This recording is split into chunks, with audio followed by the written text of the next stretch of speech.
kan kemarin merdeka, yeay, karena udah usia baru Indonesia, jadi semangatnya harus baru. Sama kayak tim-tim Liga 1 yang juga semangatnya harus baru nih, menatap minggu baru lagi. Kalau di sebelah aku nih udah nggak baru lagi nih kayaknya pandit-panditnya. Ada Mas Gita, halo. Halo, tapi udah merdeka juga. Udah merdeka juga, merdeka dari apa Mas? Dari apa ya? Ada juga Mas Vino, halo Mas Vino. Merah putih ya. Iya.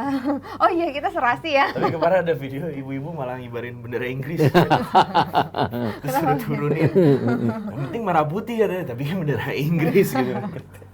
Oke deh, Mas Gita, Mas Vino, Ya. gimana semangatnya? Semangat baru ya? Selalu. Setiap minggu harus semangat baru. Setiap Kalau minggu. enggak, ya keluar kayak pelatihnya Persib dan Persik. Aduh, ini akan menyusul nggak nih pelatih selanjutnya? Langsung aja deh kita bahas sih, ada Persis Solo yang bakalan ngadapin Bayangkara FC di matchday kelima ini. Nah, ini Persis Solo sebenarnya masalah utamanya apa sih, Mas Gita? Aku nggak terlalu Empat kali iya, main 4 kali kan? kalah 4 berturut-turut. kali kalah Walaupun berturut-turut. kalau melihat kalahnya kan sebenarnya single goal margin, ada satu yang double goal margin ya.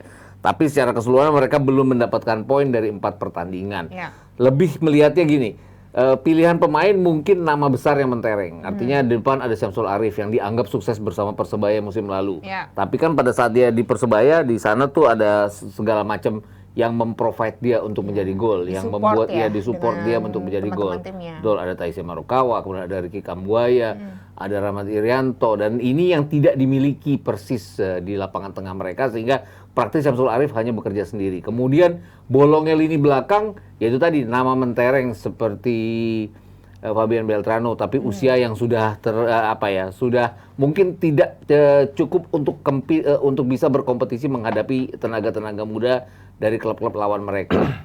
Bahkan pada saat alasan mereka adalah mereka belum bermain di Manahan, tapi kemarin bermain di Manahan pun mereka kalah juga ya. iya. Kemarin mereka sebelumnya menjadi tuan rumah, pada saat bermain di Magelang juga kalah dari sesama tim promosi Dewa United. Jadi artinya kualitas pemainnya rata-rata ini adalah pemain-pemain yang mungkin lebih ke Liga 2 dibandingkan dengan harus berkompetisi di Liga 1. Oke, nah Mas Vino setuju nggak kalau Mas Gita bilang kan ini berarti overall kayaknya pemainnya emang dia untuk Liga 2 nih cocoknya. Kalau Mas Vino? Yang gue dengar kan memang targetnya Persis Solo musim ini kan nggak ini ya, belum juara ya. Belum. Mungkin oke.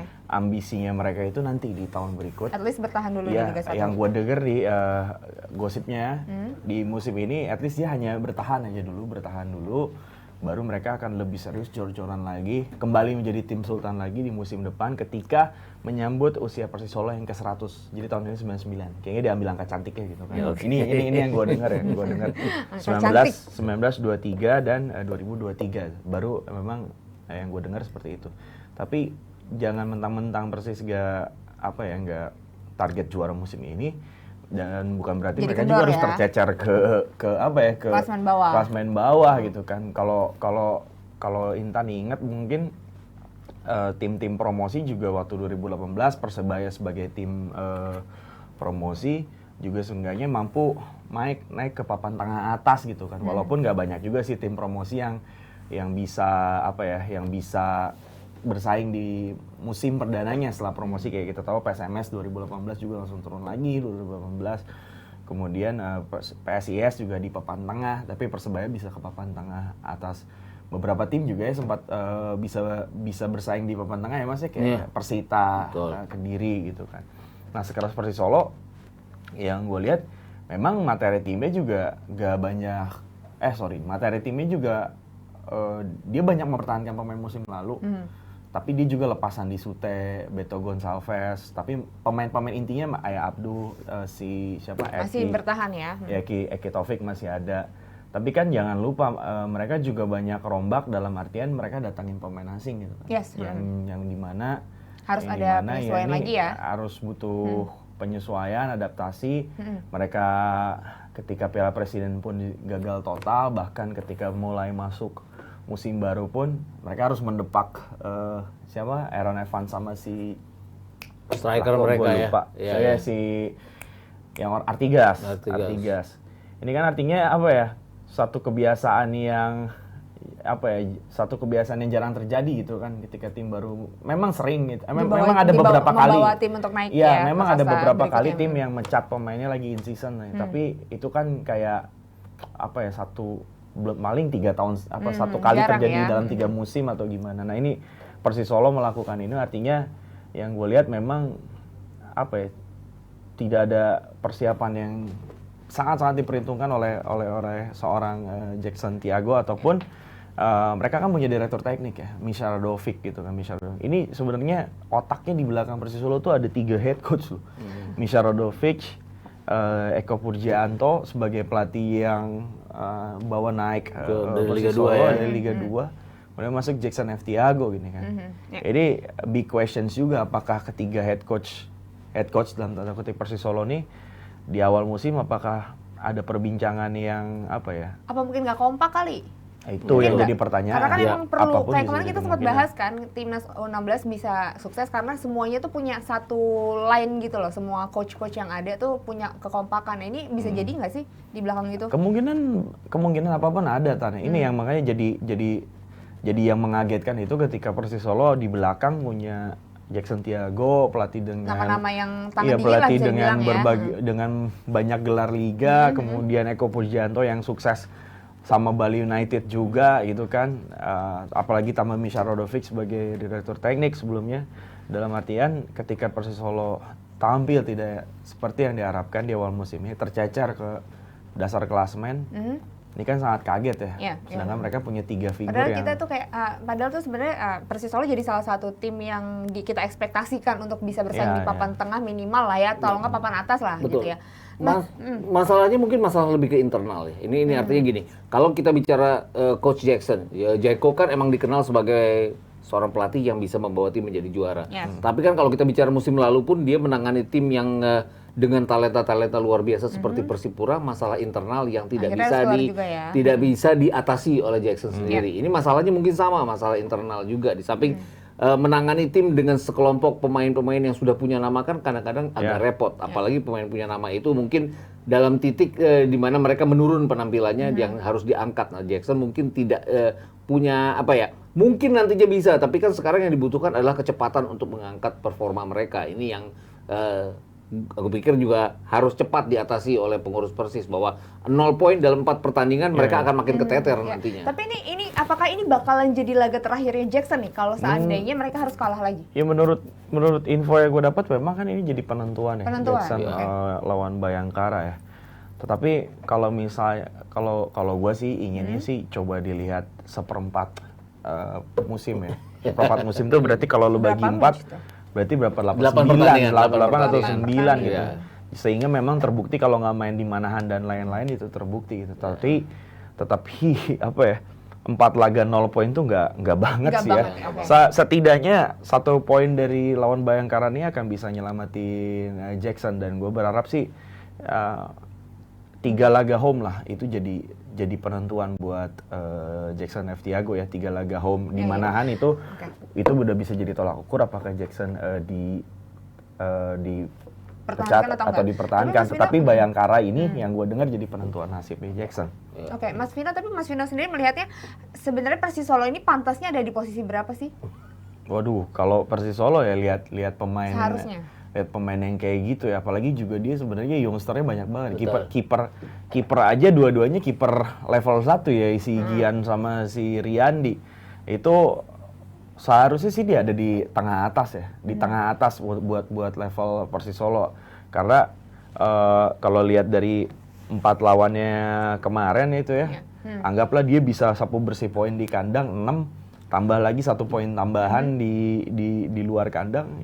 Poin 7 ini bisa bikin mereka di papan tengah atas, bahkan bersaing di papan atas Harusnya ya, Mas Gita. Tapi ini kan kalau kita tahu Coach Jackson kan udah bersama-sama Persis Solo pada saat itu belum bisa jadi head coach karena Ya, masih di Liga karena- 2. betul. Tapi kan udah jadi manajer di Persis Solo juga dari sebelumnya. Harusnya udah lebih kenal dengan pemain-pemainnya dong, Mas. Kalau Harusnya memang sudah lebih kenal dengan pemainnya. Tapi kan kalau kita bicara musim lalu seperti ada semacam apa ya, dispute antara dia dengan Eko Purjianto, bahwa dia yang lebih banyak membawa say buat pemain, buat tim ketimbang Eko Purjianto, karena pada saat itu dia adalah di belakang Eko Purjianto, belum boleh pelatih karena dia asing ya, Asing, benar. orang asing bukan orang Indonesia, sedangkan Liga 2 hanya mengenal pelatih lokal. Ya. Dan itu mungkin yang terus sampai sekarang. Tapi Kalau kita lihat lawannya Bayangkara ini mungkin agak berat bagi Persis juga ya. Walaupun Bayangkara juga baru 1 kali menang sejauh ini. Di kandang sendiri di Cikarang pun mereka sempat ditahan imbang oleh Persib Bandung.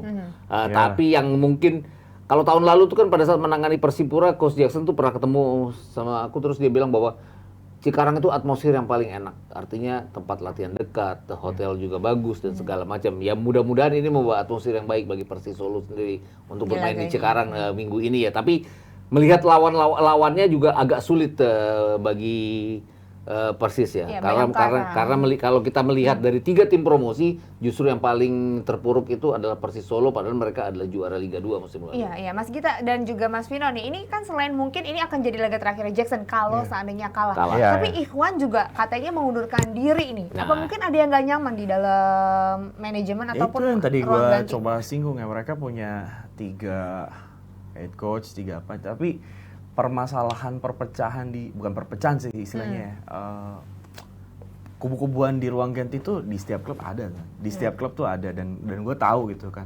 Cuman tergantung seberapa renggangnya dan seberapa nggak bodoh amatnya gitu kan. Gue tahu di setiap klub tuh ada lah yang si ini mainnya masih ini, sini mainnya masih ini gitu. Tuh bilang kan apa? Saya tidak sejalan. Coba nggak sejalan lagi sama mana? Atau sepaham, nggak sejalan atau sepaham. Dia habis cedera nih ya, dia habis cedera panjang. Iya, cedera panjang. Terus posisinya kan ada Jamerson di situ ya. Jamerson. Ada Andre Ibo, terus ada Fabiano Beltrame. Ini artinya kan dia dengan cedera dia akan jadi cadangan. Ini mungkin yang dianggap tidak sejalan jadinya. Apalagi yang ini bisa aja ada kemungkinan Liga 1 kan sudah tutup. Iya. Ini mungkin aja Ikhwan dengan dia ngundurin diri, ada klub Liga 2 yang ngikutin dia dengan membawa gaji yang setidaknya sama dengan Persis Solo, tapi dia mendapatkan menit bermain. Sedangkan lihat posisinya yang kata Mas Gita bilang, di sana ada Jamerson, ada Beltrame, ada Andre Ibo, ada back tengah lain, apalagi posisi dia baru cedera. Dan tahun lalu kan dia sama Persija juga cukup sering diturunkan cukup sering diturunkan. Artinya juga dia memang butuh jam bermain, butuh menit bermain, karena jangan salah, kalau di Liga 2 tuh ya main aja kadang lu dapat bonus gitu. 90 menit lu menang dapat bonus. Kan ada istilah gitu kan, kalau lu menang jadi pemain inti bonusnya sekian gitu kan. Mungkin dia juga agak berpikir ke sana gitu. Bukan ngecap pemain mata duitan, tapi itu lebih realistis. Nah, Iwan Ciptadi adalah pemain yang memang meskipun umurnya belum terlalu tua, tetapi dia di Liga 2 udah cukup sering main di klub Liga 2, udah cukup punya pengalaman di Liga 2, salah satunya pernah di Sriwijaya gitu kan. Artinya gue sih lebih melihat bahwa gue nggak tahu itu apa statement yang Ikhwan bilang ada perpecahan di ruang ganti, ya mungkin itu masalahnya lebih personal. Dia bilang tidak sejalan kan? Sejalan, tapi itu lebih personal. Tapi yang jelas gue sih memprediksi ya mau kemana lagi pasti Iwan lari ke Liga 2, dan klub yang menginginkan Iwan adalah klub yang memang salah satu klub Liga 2 yang punya ambisi besar buat masuk ke Liga 1. Mas Gita, dengan adanya ini apa bisa kelihatan kalau Coach Jackson ini tidak bisa menyatukan para pemainnya, Mas? Ya, agak terlihat seperti itu ya. Tapi lebih seperti apa ya? Seperti dia tidak bisa menahan pemain. Karena yang hilang itu kan kalau tadi Vino bilang, siapa tadi striker mereka juga hilang Artigas. kan? Artigas. Artigas sudah cetak gol loh, baru dia mengundurkan diri. Di pertandingan pertama kalah 2-3 dari Dewa United, dia juga bikin gol. 1 dari 2 gol itu dibikin oleh Artigas. Tiba-tiba dia mundur. Kemudian Aaron Evans, itu kan kekuatan juga. Bisa di lini tengah, bisa di lini belakang dia main. Ini juga kalau kita lihat, Iwan Ciptadi baru sembuh dari cedera, tapi kan dia sebenarnya solusi buat di lini belakang yang dalam 4 pertandingan pakai pemain yang itu-itu saja justru jebol ya. Artinya kalau Jackson bisa mengatasi perpecahan pemain ini, sebenarnya mereka punya peluang. Tadi yang Vino bilang bahwa tim ini pantas-pantasnya ada di papan tengah. Gitu. Ini berarti artinya udah fix ya kalau seandainya sampai kalah, ini adalah laga terakhir dari Coach Jackson. Iya, yang gue dengar seperti itu ya. Atau enggak? Yang gue dengar infonya sejauh ini adalah laga lawan Bayangkara adalah penentuan buat Jackson F. Tiago gitu. Tapi kan habis ini Persis tuh ketemu 3 home dia ya kalau nggak salah ya. 3 home itu ya.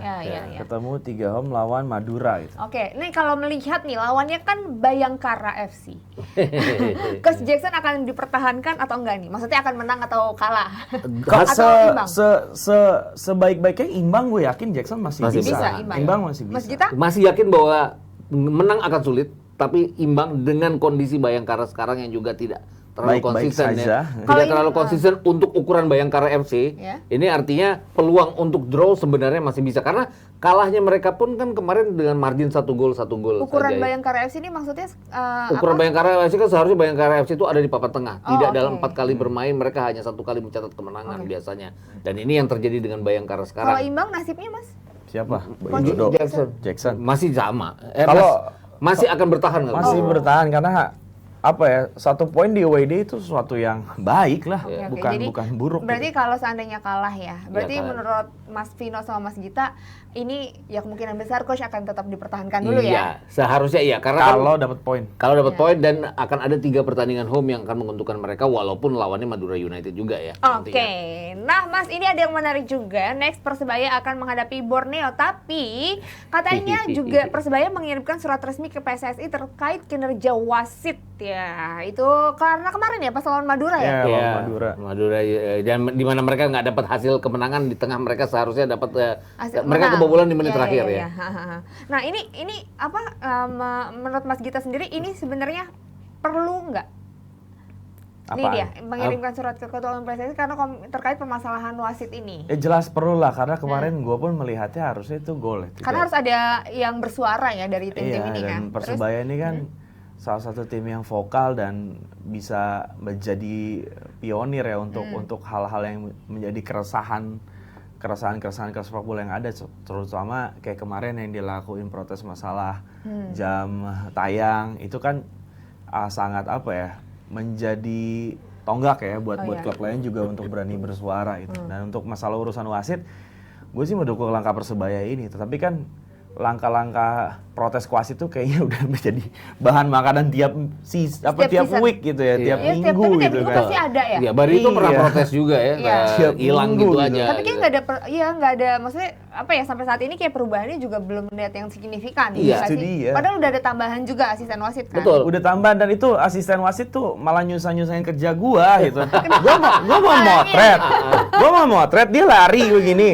Ada gol heading, ya malah jadi moto punggung wasit kan Iya, kayak. karena ini apa sih Karena gitu kan? asisten wasit Iya, itu iya, memang harus ada di posisi ke tiang kanan gawang, tiang kiri gawang terhadap kiper harus ada di sana. Karena apa ya, ukurannya segitiga terhadap asisten wasit dan juga wasit itu. Kalau mereka mengawasi titik penalti itu yang membuat mereka harus ada di sini ya pasti akan menghalangi kerjanya Vino, Fotografer. kerjanya teman-temanku juga ya sebenarnya. Karena ada kamera di situ sebenarnya yang kita tidak bisa menyuruh wasit menyingkir. Iya, iya, Kita yang harus mengusahakan supaya itu tidak dihalangi oleh wasit. Dan Makanya itu gue selalu memang foto merepotkan. di kanan gawang. Tetapi kan maksudnya dengan adanya si asisten wasit ini ya, dengan adanya si asisten wasit ke berapa tuh? Ke-4 dan 5 Lima, ya. ya, betul. Ke-4 dan 5.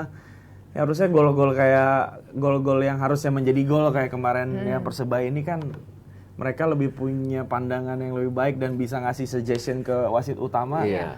Untuk bikin keputusan yang benar gitu, yang adil. Nah mereka kan aduh udah nambah wasit tapi hal-hal seperti ini masih tetap ada gitu kan, kayak gitu kan. Jadi Apa sumber sih gitu masalahnya kan? ini kan semuanya berarti SDM ya Mas? Iya, SDM ya sebenarnya apapun tadi yang udah Mau pernah kita ditambah bahas. juga tetap aja Iya, kan? udah itu tadi yang pernah kita bahas kan. Iya. VAR sekalipun yang menjalankan VAR kan SDM ya. Bukan VAR otomatis bahwa mesinnya bisa bekerja sendiri. Kalau VAR itu mesinnya bisa bekerja sendiri, wah. Alangkah hebatnya, alangkah indahnya sepak bola seluruh dunia. Tapi kan enggak kan, Iya, itu kan. Nah, itu tadi kinerja wasit benar-benar disorot dan protes itu harus terus-menerus ya, siapapun yang dirugikan. Iya. Artinya gini, Persebaya ini kan agak dirugikan karena ada gol terakhir Madura ya. Iya. Nah, mereka tetap harus protes kalaupun tidak ada gol terakhir Madura itu. Walaupun mereka misalnya memenangkan laga, mereka tetap harus protes karena ada gol yang seharusnya gol dan Ya, tidak jadi. supaya jadi evaluasi juga Iya, ya, betul. walaupun sampai saat ini juga evaluasinya belum Ngambang membuahkan gitu-gitu hasil. aja, Iya ya. benar. Nah ini tapi kan selanjutnya kan mereka tandangnya ke Samarinda yang Ya. udah mulai dianggap angker nih sekarang. Iya, iya. Borneo tadi juga sempat bahas ya, Mas Vino sempat bahas Borneo udah ngalahin tim-tim yang punya nama besar yang biasanya ada di papan atas lah. Kemarin siapa aja sih, Arema. Tiga game kandang awal Borneo musim ini kan dihadapin dengan tim-tim yang selalu diunggulkan untuk jadi juara di ya. tiap musimnya. Arema sudah dia kalahkan, Persib Bandung sudah dia bantai malah, dan itu skornya tuh skor mencolok 3-0, Iya, 4-1 gitu kan. Next lagi lawan Persebaya ini kan, artinya kalau Borneo bisa menang di 3 laga kandang yang mereka miliki atas Arema, Tuh. ya atas Arema, Persebaya dan Persib Bandung ya kemarin. Ini tentu jadi apa ya?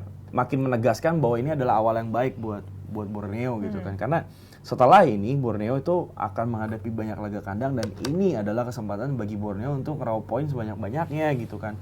Nah, lawan Persebaya yang dimana memang belum tampil begitu maksimal ya, meskipun kemarin lawan Madura United kalau gue melihat ada banyak deh perkembangan dari Persebaya gitu yang benar-benar harus menang.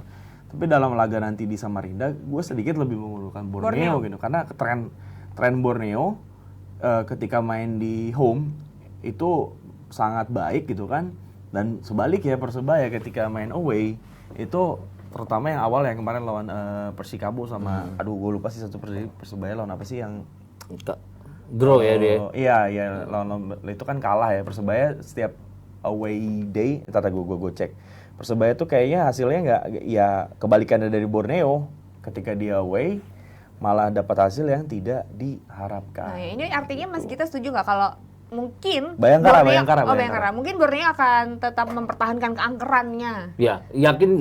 Karena gini, melawan Arema mereka margin 3 gol loh menangnya. Melawan Persib terlepas Persib lagi nggak karu-karuan, margin 3 gol itu adalah apa ya, gambaran bahwa secara attacking mereka luar biasa. 4-1 Kemudian kan ya, Mas? 4-1. 4-1 ya. Mereka kan juga Matius Pato adalah pembelian yang aku pikir sangat baik sekali.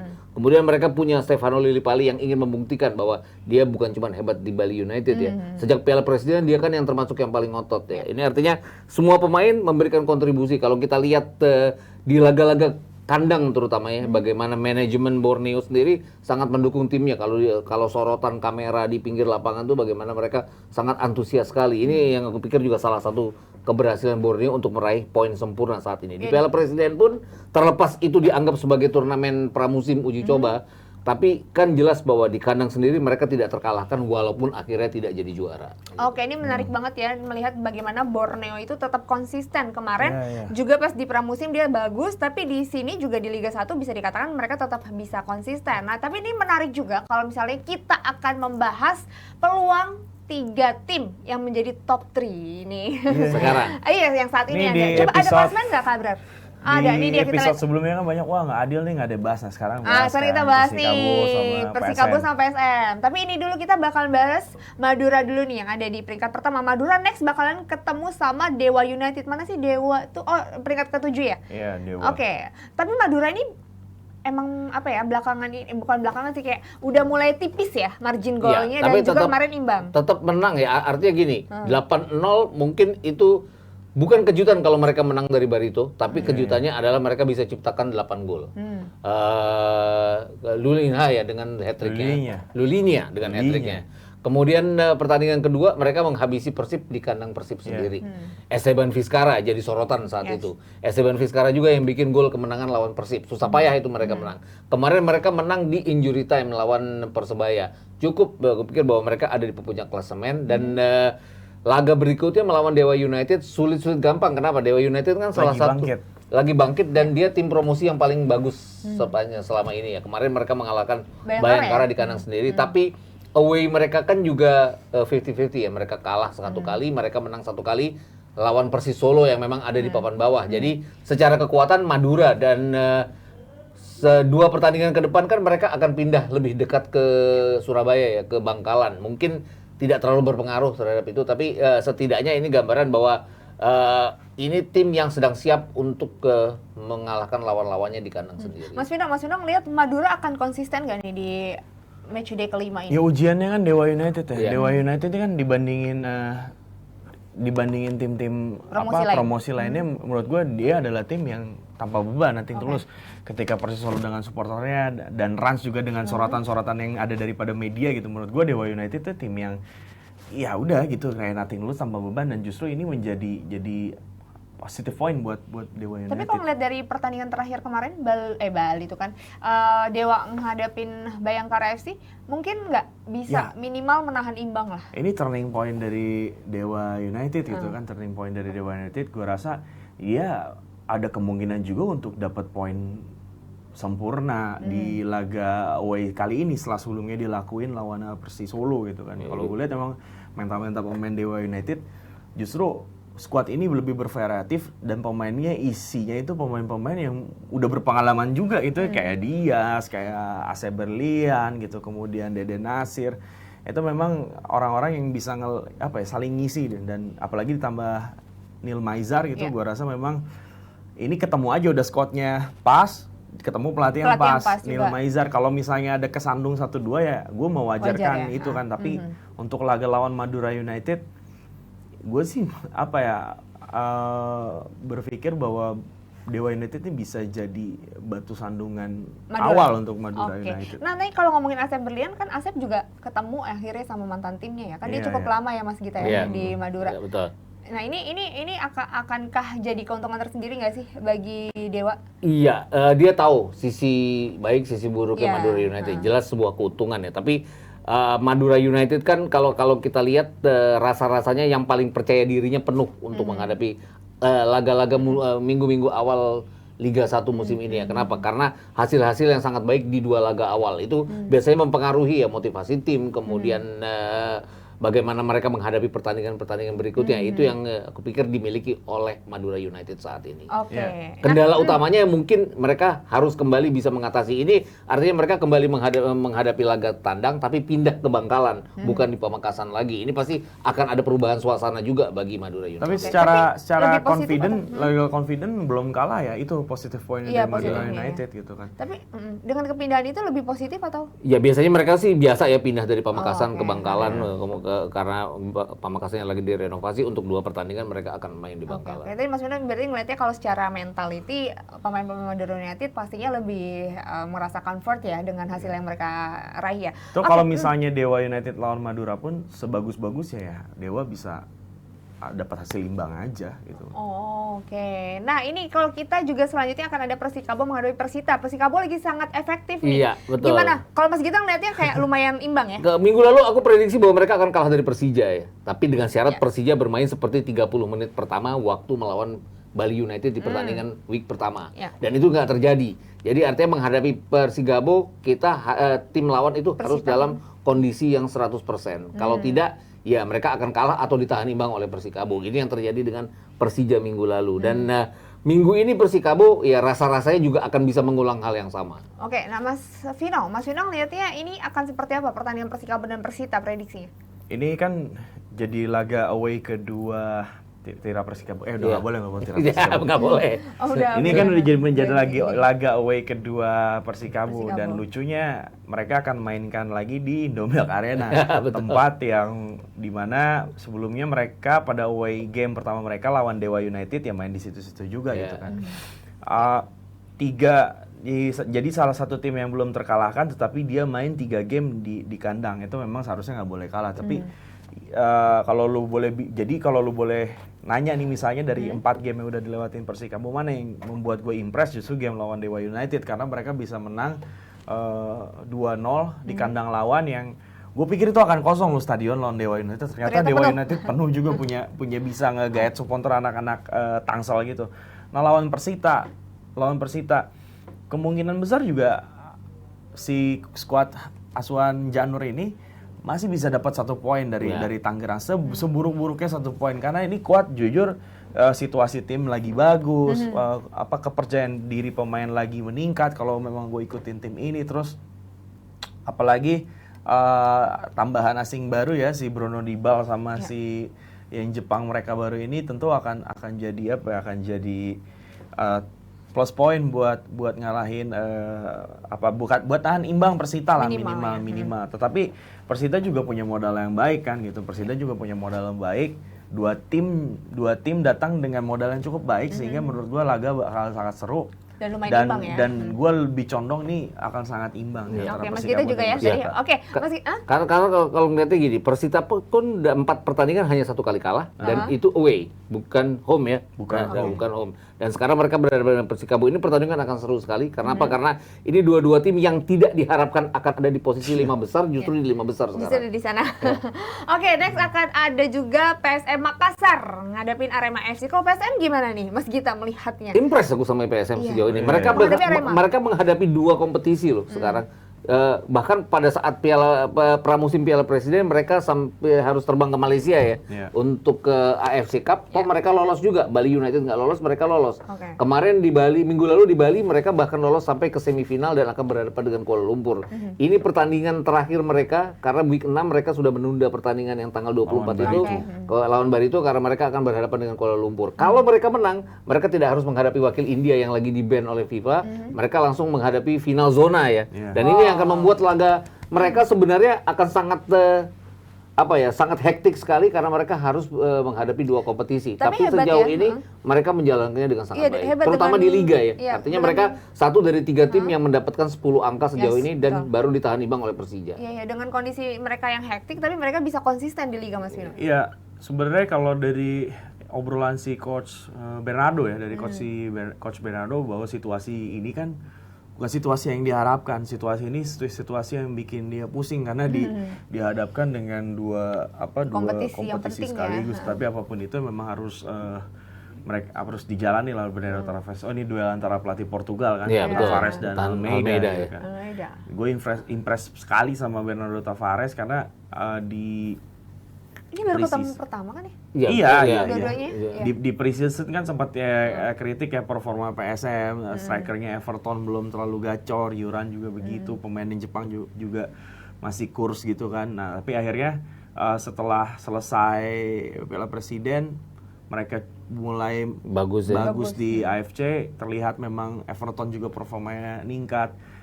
Yuran ningkat. Ini gue rasa memang lebih ke faktor Bernardo Tavares ya. Awalnya memang banyak yang raguin Bernardo Tavares karena dilihat di CV-nya dia banyak hanya berperan sebagai asisten kebanyakan di sebelumnya. Tapi ternyata ini bukan jaminan juga ya pelatih dengan segudang pengalaman, tapi pelatih dengan minim pengalaman namun bisa ngasih first impression yang sangat bagus, yaitu si Bernardo Tavares. Next game lawan Arema, yaitu dia gue balik lagi yang gue bilang, Bernardo bilang gue tidak mengharapkan situasi seperti ini. Artinya kalau memang ini jadi suatu pilihan, dia harus memilih apakah dia fokus ke next game lawan Kuala Lumpur ataupun lawan ke Arema, meskipun jedanya masih 4-5 hari ya. 4-5 hari. Tapi kan kalau memang Bernardo fokus untuk melawan Kuala Lumpur, fokus melawan Kuala Lumpur, artinya kan dia harus mempirit-pirit nih skuadnya lawan Arema nanti gitu kan, meskipun mainnya di di Parepare gitu kan. Tapi kan ke Parepare itu setengah mati capeknya gitu kan, dan ya Arema pun pasti bakal lelah perjalanan ya, begitupun PSM yang baru selesai dari away day gitu kan, dan mereka harus bersiap-siap pergi lagi ke Kuala Lumpur gitu. Ini situasi yang sangat diuji lah Bernardo Tavares. Kalau Mas Vino sendiri kalau jadi beliau bakal milih yang mana nih? Kalau gue jelas lebih ke fokus ke AFC Cup ya, karena peluang untuk mencatatkan sejarah itu lebih besar gitu, apalagi yang tadi Mas Gita bilang gitu ya. Kalau Mas Gita bilang ada wakil India yang karena di-ban bisa melangkah, ini bisa jadi PSM Makassar mencatatkan sejarah seperti yang pernah dicatatkan oleh Jordal Tazim, jadi kampion di AFC Cup gitu. Dan jadi tim yang setelah tim Asia Tenggara setelah Jordal Taksim yang memang bisa membawa piala AFC gitu. Ini jelas kalau itu satu pilihan ya. Kalau itu satu pilihan, tapi kalau bisa lakuin dua-duanya, kenapa nggak? Cuman Intan nanya pilihan, ya gue lebih milih AFC Cup. Mas Gita, kalau seandainya emang bener nih pilihannya, Coach Bernardo juga emang ke AFC pada Cup, nanti AFC Cup. Nah ini Mas Gita, ini artinya keuntungan juga dong bagi Arema untuk di match kali ini. Mungkin ketidakuntungan Arema adalah secara mental dan historis mereka pernah kalah baru-baru ini dari PSM di laga perdana. Walaupun mereka juara Piala Presiden, tapi mereka kalah di laga perdana di kandang sendiri lawan PSM. Sekarang yang Vino bilang tadi, ke Parepare itu nggak gampang, siapapun nggak gampang. Artinya harus ke Makassar, perjalanan 3-4 jam ke Parepare. Ini akan sangat melelahkan. Dan ada keuntungan dari PSM karena pada saat berhadapan Kuala Lumpur nanti mereka tanpa dua pemain mereka, center back dan back kiri mereka karena terkena kartu merah di Bali minggu lalu. Ini artinya mereka bisa maksimal melawan Arema, tidak harus diistirahatkan. Mereka justru akan istirahat pada saat ke Kuala Lumpur nanti. Ini yang pasti akan lebih menguntungkan PSM. Jadi kalau dipikir mungkin pertandingan ini akan draw, tapi peluang menang dari PSM ya tipis akan bisa didapat. Berarti kalau dari 3 tim yang top 3 ini, kemungkinan yang akan terpleset pertama kali di matchday kelima siapa? Kecil ya kemungkinannya. Berat sih, Berat tapi mungkin ini kan penentuan ya, kayak mengerucut yang sekarang 3 mungkin bisa jadi Satu atau atau 2. dua, ya. Gue cuma berani bilang bahwa yang akan survive ya PSM. Iya. Karena PSM punya apa ya, dibanding yang gue lihat ya dibandingkan Yang lain ya di yang lainnya, ini tim suasananya lagi baik gitu kan. Bukan yang lain nggak baik gitu, tetapi PSM punya sesuatu yang nggak dimiliki dari Persikabo dan Madura United, sehingga gue menjagokan PSM untuk stay lebih lama lagi di papan atas, bahkan poinnya melebihi Madura United dan Persikabo. Mas Gita? Sama, karena gini, William Pluim juga sudah membuktikan bahwa dia sebagai tokoh lama di PSM, dia bisa menjadi panutan. Kemudian Everton tadi juga makin lama makin gacor ya istilahnya. Dan Yakob Sayuri juga sama. Ini artinya di 2 kompetisi mereka bisa bersaing dengan sangat baik dan ya gambaran bahwa mereka memang fokus untuk kedua-duanya gitu. Iya. Ini emang seru ya kalau Iya. kita bagaimana nanti melihat perjuangan 3 tim top 3. Menurut Jebret Tim siapa yang bakalan kepleset nih? Tapi kalau ngomongin kepleset ya, ada nih tim promosi yang sebenarnya cukup diunggulkan, tapi setiap mau menang kepleset terus. Ini kenapa timnya Vino ya? Siapa? Siapa nih? Rans. Mereka keplesetnya sama banjir kemarin. di mana? Di Cibinong banjir. Pertandingan tertunda 2 kali 30 menit. Ya. Itu ya mungkin mereka unggul di setelah mereka itu kan terhenti di menit ke-20. Terus dimulai lagi setelah 2 kali 30 menit, menit 30 mereka cetak gol, tapi kemudian dibalas oleh PSM menit terakhir ya. Gitu kan? Terakhir ya, di itu menit-menit menang. terakhir menang. Nah, ini next kan bakal ngelawan Persija, ini berat juga dong berarti. Cukup Iya, berat lah untuk walaupun Rans. Rans jadi salah satu tim yang belum pernah menang ya. Iya. Iya. Kalau ada istilah ugly win, ini tuh mereka handsome lose. Betul. Handsome lose. Kalahnya tuh bukan kalah yang bukan kalah ya. Main cantik tapi iya, kalah. Nggak menangnya bukan nggak menang karena mereka main jelek gitu, Iya. kayak lawan Sleman juga kan. Justru gue kaget itu Rans bisa unggul. Iya. Sleman kan dijagoin, terus tiba-tiba Septian Bagaskara bikin 2 gol. Wah, kaget juga gitu. Terus lawan PSIS ya pertama ya. Nah, PSIS handsome gitu kan. lose-nya gara-gara ini Nah nih. ini orang kan yang selalu percaya mendengukan, percaya proses. Mungkin ini proses bagi Rans. Iya Bes ya.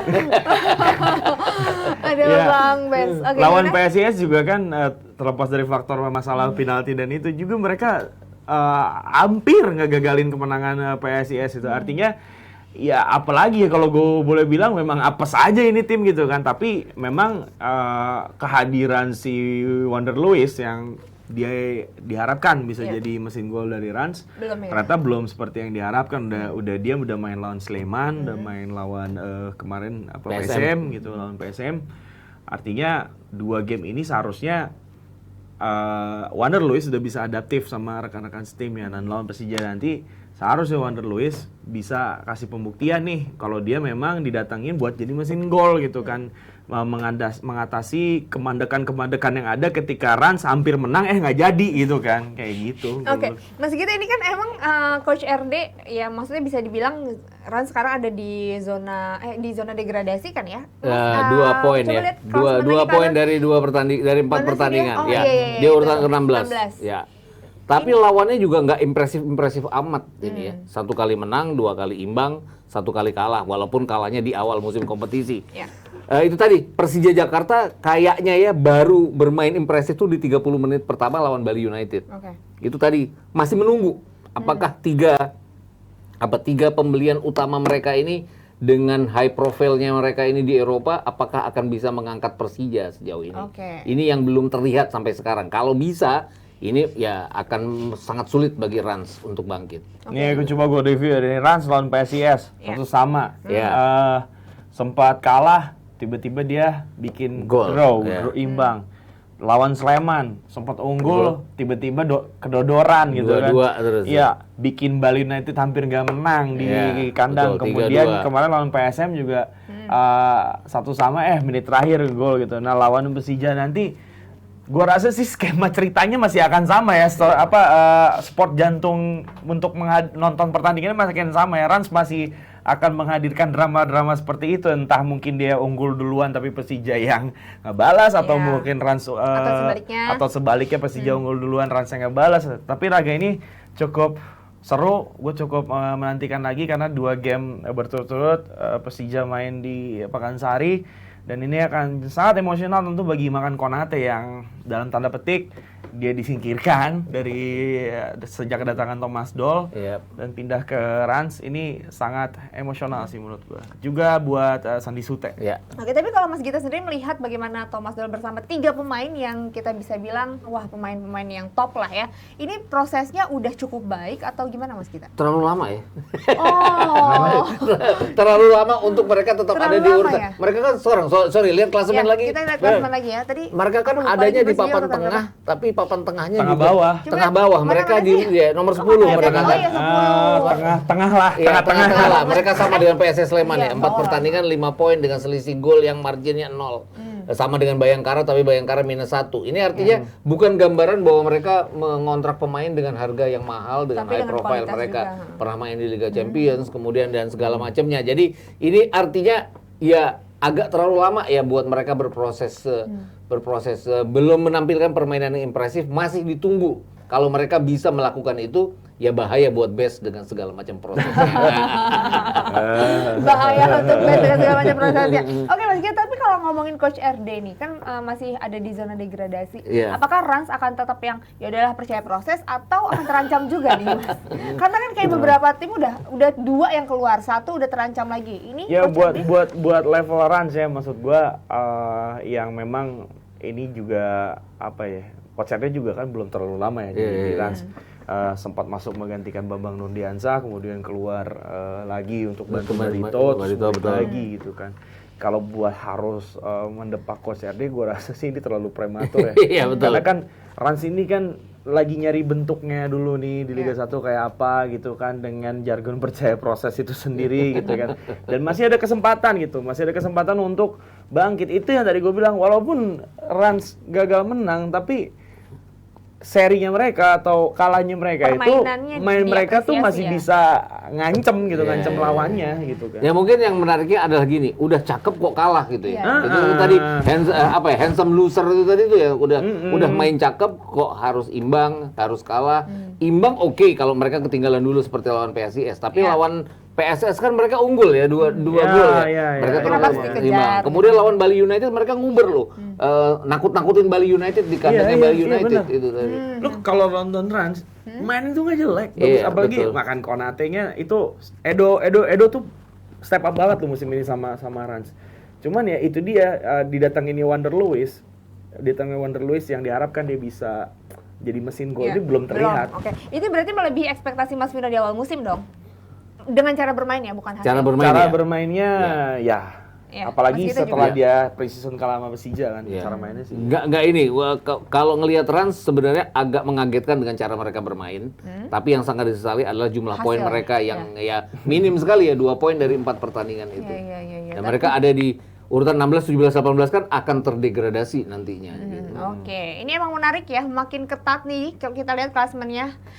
Makin ketat, pokoknya pertandingan nggak ketebak juga ya untuk minggu ini nih dia kita lihat juga jadwal. Ini ada PSIS lawan Persik. Oh ini tadi ya lagi main ya, Barito sama Bali United. Terus juga ini banyak pertandingan-pertandingan seru yang pastinya Coba bakalan. update. Aduh, deg-degan juga ya. Lihat hasilnya kayak gimana. Siapa yang akan tetap bersaing di papan atas, Iya. siapa juga yang akan bangkit dari papan bawah. Iya, Oke Mas Gita, Sementara Bali United unggul Iya, 1-0, kita siaran PSIS 2-1. ketika Iya. Bali United masih berapa sekarang? unggul 1-0 dari Barito di menit 62 dan PSIS udah menit 90 unggul dari Persik. Oke, Berdiri 2-1. kita lihat ya next match akan siapa aja yang jadi pemenangnya, terus siapa juga yang seri, siapa yang kalah. Apakah akan ada pergantian pelatih lagi atau enggak, nanti kita lihat nanti. Oke, makasih Mas Gita. Sama-sama. Tapi hebat tuh. Satu episode ngomongin Persib Bandung yang selalu jadi protes gitu kan. Bahkan nggak ngomongin Persik yang ketinggalan dengan sudah pelatih caretaker Oke, mereka. nanti aja kita bahasnya hari Selasa lagi. Oke. Makasih banyak Jebret Team udah nonton Debdagri. Sampai ketemu lagi. Dadah.